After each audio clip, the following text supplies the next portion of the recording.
السلام علیکم ورحمۃ اللہ وبرکاتہ۔ ناظرین، آج ہم آپ کو 11ویں کی حقیقت سمجھانے جا رہے ہیں۔ ماہ ربیع الاخر میں ہر طرف 11ویں کی بات چلتی ہے۔ 11ویں کا کھانا، 11ویں کا بکرا، 11ویں کی دعوت، بس یہی نظر آتا ہے۔ بیچاری عوام کو یہی بتایا جاتا ہے کہ شیخ عبد القادر جیلانی رحمہ اللہ کے ایصال ثواب کے لیے کھانا کھلایا جاتا ہے۔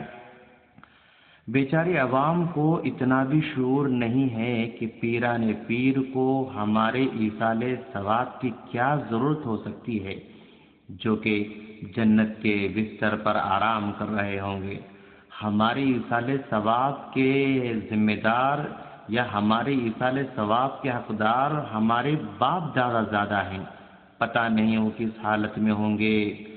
کتنی بھولی بھالی عوام ہے کہ جن کو ہمارے ثواب کی کوئی ضرورت نہیں ہے، ان کو ثواب پہنچانے پر تلے ہوئے ہیں، اور جو ہمارے باپ دادا ہمارے ثواب کے محتاج ہیں لیکن ان کا کوئی پرسان حال نہیں ہے۔ ہماری عوام کو کون سمجھائے کہ اتنے سارے صحابہ کرام، تابعین اعظام، ائمہ و محدثین گزرے، ان میں سے کسی کی 11ویں نہیں ہوتی ہے، پھر شیخ عبد القادر جیلانی رحمہ اللہ کی 11ویں کیوں ہو رہی ہے؟ کیا شیخ عبد القادر جیلانی رحمہ اللہ نے حکم دیا تھا یا انہوں نے کیا تھا؟ کیا اللہ نے حکم دیا ہے؟ کیا نبی نے حکم دیا ہے؟ آخر یہ 11ویں کس کے حکم سے کیا جا رہا ہے؟ 11ویں کا مقصد اگر فقراء اور مساکین کو کھانا کھلانا ہی ہو تو پھر 12 ربیع الاخر کا انتظار کیوں کیا جاتا ہے؟ سال میں کبھی بھی کھلایا جا سکتا ہے۔ اگر مساکین کو کھلانا ہو تو 11ویں کے نام کی ضرورت ہی کیا ہے؟ جب چاہیں کھلا سکتے ہیں۔ لیکن بیچارے یہ میلادی اور 11ویں کے علماء نے اپنے حقیر فائدے کی خاطر عوام کو 11ویں کے نام سے لوٹا، ان کو اتنا اہم قرار دیا کہ 11ویں نہ کرنے سے ان کی جان و مال کا نقصان ہو سکتا ہے یا مال میں بے برکتی ہو جاتی ہے۔ گویا نماز، روزہ، حج، زکوٰۃ جیسے فرائض میں کوتاہی کرنے سے کچھ نہیں بگڑتا، مگر 11ویں میں ذرا کوتاہی ہو جائے تو جان و مال کے لالے پڑ جاتے ہیں۔ اب آپ ہی انصاف کیجئے کہ ایک ایسی چیز جس کا اسلام میں اور ائمہ کرام کے اقوال میں کوئی ثبوت نہ ہو، اس کا اہتمام فرائض سے بڑھ کر کیا جائے تو انجام کیا ہوگا؟ کیوں علماء قوم کے مال کو 11ویں کے نام پر کھانا چاہتے ہیں؟ کیا شیخ عبد القادر جیلانی رحمہ اللہ ان غریب آٹو والوں، ان غریب بنڈی والوں، میکینکوں، ڈرائیوروں کے مال کے یا کھانے کے یا ان کے بھیجے ہوئے ثواب کے محتاج ہیں؟ نہیں دوستو، بیچارے 11ویں کرنے والے حضرات اپنے گھروں کا کرایہ، بچوں کے اسکول کی فیس، اپنے قرض وقت پر ادا نہیں کرتے، لیکن ان علماء کے کہنے پر 11ویں دھوم دھام سے کرتے ہیں۔ ان کو اپنی نمازوں کی فکر نہیں، لیکن شیخ جیلانی کو ثواب پہنچانے کی فکر کر رہے ہیں۔ اپنے ماں باپ کے ایصال ثواب کی کوئی پرواہ نہیں، لیکن پیران پیر کی فکر کر رہے ہیں، جو اللہ تبارک و تعالی کی جانب سے معاف کیے گئے ہیں، ان کی فکر کر رہے ہیں، اور ہمارے ماں باپ کی ہمیں کوئی فکر نہیں ہے۔ پتہ نہیں ہمارے ماں باپ کس حال میں ہوں گے۔ کاش یہ لوگ 11ویں کرنے کے بجائے اپنے ماں باپ کے نام پر مسجد کی تعمیر میں حصہ لیتے یا مسجد کی خریداری میں حصہ لیتے۔ مدارس میں بے شمار بچے مشکلوں سے تعلیم حاصل کر رہے ہیں، ان کے لیے بہترین انتظامات میں حصہ لیے ہوتے یا یہی پیسہ ان مدارس میں لگائے ہوتے۔ کتنی بیوائیں ہیں، ان کے لیے راشن کا انتظام کرتے، کتنا اچھا ہوتا۔ لیکن یہ 11ویں کے ملا اس کی رہنمائی نہیں کریں گے، کیونکہ اس طرح کے کاموں میں ان کا کوئی فائدہ نہیں ہوتا، اس لیے اس کا ذکر بھی نہیں کریں گے۔ ہم سمجھداروں سے گزارش کرتے ہیں کہ وہ سوچیں، رسول اللہ صلی اللہ علیہ وسلم، صحابہ کرام، تابعین عظام، ائمہ کرام، مجتہدین اور بڑے بڑے اکابر اولیاء میں سے کسی کے بارے میں مسلمانوں کا یہ عقیدہ نہیں کہ اگر ان کے لیے ایصال ثواب نہ کیا جائے تو جان و مال کا نقصان ہو جاتا ہے۔ آخر پیران پیر کی 11ویں نہ دینے سے ہی کیوں جان و مال کو خطرہ ہوتا ہے؟ ہمارے ان بھائیوں نے اگر ذرا برابر بھی غور و فکر سے کام لیا ہوتا نا تو بات سمجھ میں آتی۔ یہ جو کچھ کیا جا رہا ہے سب غلط ہے دوستو، غیر معقول کام کر رہے ہیں۔ عام لوگ ایصال ثواب کا صرف نام لیتے ہیں، حقیقت میں لوگ 11ویں حضرت پیران پیر کے ایصال ثواب کے لیے نہیں دیتے، بلکہ اس کے پیچھے شیخ جیلانی کا تقرب حاصل کرنا ہوتا ہے۔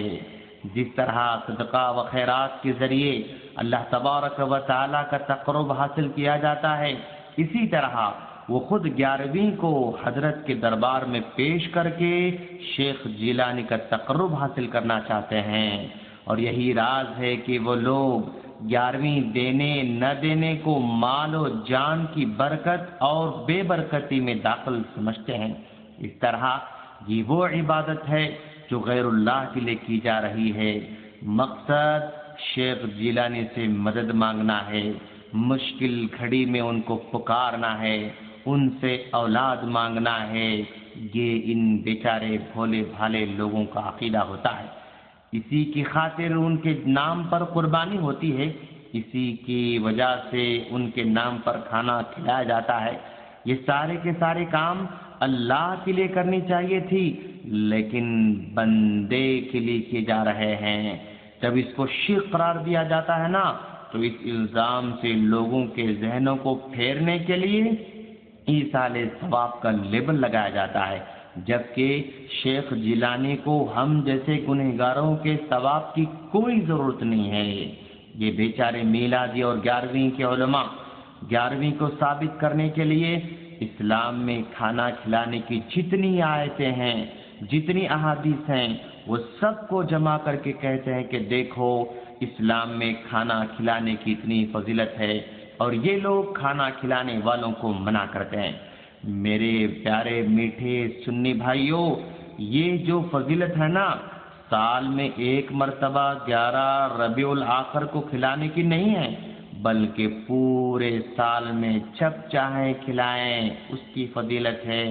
پھر اس فضیلت کو 11ویں کے ساتھ کیوں جوڑا جاتا ہے؟ اس کی مثال یوں سمجھیں کہ اسلام میں سنت نماز پڑھنے کی بہت بڑی اہمیت ہے، نبی نے سنتوں کا اہتمام بھی کیا ہے۔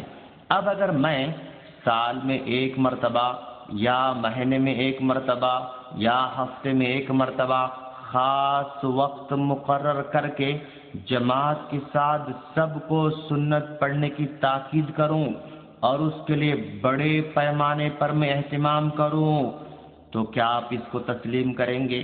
کیا آپ اس کو مانیں گے؟ نہیں دوستو، آپ اس کو نہیں مانیں گے۔ آپ کہیں گے کہ یہ طریقہ نبی کا نہیں ہے۔ سال میں ایک مرتبہ یا مہینے میں ایک مرتبہ یا ہفتے میں ایک مرتبہ ایک خاص وقت میں سارے کے سارے لوگوں کو جمع کر کے بڑے پیمانے پر سنت کا اہتمام کرنا یا سنت نماز کا اہتمام کرنا یہ نبی کا طریقہ نہیں ہے۔ تو میں کہوں گا اسلام میں بھی، میں کہوں گا اسلام میں سنتوں کی فضیلت ہے، آپ سنتوں کو کیوں روکتے ہو؟ تم سنتوں کے منکر ہو۔ تو آپ کہیں گے نا یقیناً اسلام میں سنتوں کی اہمیت ہے، لیکن جس طریقے سے آپ سال میں ایک مرتبہ یا مہینے میں ایک مرتبہ ایک خاص وقت میں بڑے پیمانے پر مل کر پڑھنا یہ غلط ہے۔ بالکل اسی طرح اسلام میں کھانا کھلانا اچھی بات ہے، لیکن اس کے لیے ایک مہینہ مقرر کرنا یا کوئی دن مقرر کرنا پھر بڑے پیمانے پر اس کا اہتمام کرنا یہ غلط ہے دوستو، تعجب کی بات ہے، 11ویں کو ہی فقراء یاد آتے ہیں، سال بھر فقراء یاد نہیں آتے، 11ویں کو ہی اولیاء یاد آتے ہیں، 11ویں کو ہی شیخ جیلانی یاد آتے ہیں، وہ بھی بیچارے کھانے کے پس منظر میں ہی یاد آتے ہیں، نہ ان کی تعلیمات یاد آتے ہیں، نہ ان کی کتابیں یاد آتے ہیں، نہ ان کی نماز یاد آتی ہے، نہ ان کے روزے یاد آتے ہیں، نہ ان کا تقوی یاد آتا ہے، نہ ان کی ایمانداری یاد آتی ہے، کچھ یاد نہیں آتا، صرف کھانا یاد آتا ہے، کھیر پوری یاد آتی ہے، بس پکایا، کھا لیا، جھنڈے لگا دیے، مرید بن گئے، ختم، نہ عمل سے لینا دینا، نہ دین سے لینا دینا، نہ نماز سے لینا دینا، نہ روزوں سے لینا دینا۔ یہ ہے ہمارے میلادی بھائیوں کی تعلیم کا اثر اور نتیجہ۔ قوم کو غوث کے دامن کا جھوٹا وعدہ کرنا، ان کے نذرانوں کو ہڑپ کرنا، یہی مشغلہ بنا رکھا ہے ان لوگوں نے۔ اگر قوم نہیں سمجھے گی نا تو مال بھی جائے گا، ایمان بھی جائے گا۔ جب فرشتے قبر میں من ربو کا، ما دینو کا، من نبیو کا سوال کریں گے نا تو اس وقت سوائے افسوس کے کچھ ملنے والا نہیں ہے۔ اس لیے ہم قوم کو آگاہ کرنا چاہتے ہیں کہ وہ صحیح دین کو سمجھیں، صحیح دین کو پڑھیں اور صحیح دین کو سمجھ کر اس پر عمل کرنے کی توفیق جو ہے مانگے اللہ تبارک و تعالیٰ سے۔ اللہ سے دعا ہے کہ اللہ تعالیٰ ہم تمام کو صحیح دین حاصل کرنے والا بنائے، آمین۔ السلام علیکم ورحمۃ اللہ وبرکاتہ۔